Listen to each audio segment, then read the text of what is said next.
Dear guys, ఐరచ్ cloud కిచెన్కి స్వాగతం. హాహా, ఏం లేదు గాయ్స్, ఇవాళ ముచ్చట ఏంటంటే ఒక కస్టమర్ అయితే మనకి కాల్ చేసి మన మెనూ కార్డ్లో లేని ఒక డిష్ చేయగలుగుతావా అని అడిగిండు. అదేం లేదు, చికెన్ మంచూరియా చేయమని చెప్పిండు అనమాట. నాకు రాదు అని కాదు, వచ్చు, కానీ ఎందుకులే అంత రిస్కీ ఫ్యాక్టర్ అని చెప్పేసి నేనే మెనూలో పెట్టుకోలే. కాకపోతే ఇక మన రెగ్యులర్ కస్టమర్ కాబట్టి ఆయన ఒకటే అన్నాడు, బయట చైనీస్ ఫుడ్ తినాలంటే పిచ్చి బోర్ కొడుతుంది, వాళ్ళు కలర్స్ చేస్తున్నారు, ఎప్పుడెప్పుడో చికెన్ వేస్తున్నారు, అంత సాఫ్ట్ ఉండట్లేదు, నాకు అసలు తినాలనిపించలేదు, నాకేమో చైనీస్ ఫుడ్ అంటే చాలా ఇష్టం అని అన్నాడు.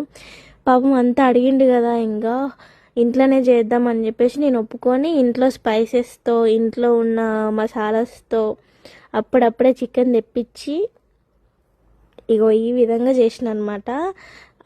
కానీ టేస్ట్ మాత్రం అదిరిపోయింది, కిరాక్ చేసిన. మీకు కూడా కావాలి అని అంటే చెప్పండి, నేను ఫుల్ వీడియో పెడతా.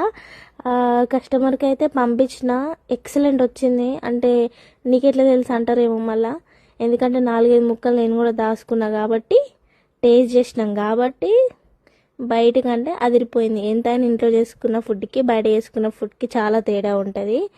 సో టేస్ట్ అయితే సూపర్ వచ్చింది. మనకి ఇలా టోటల్ సేల్ వచ్చేసి 9 అయినాయి. అందులో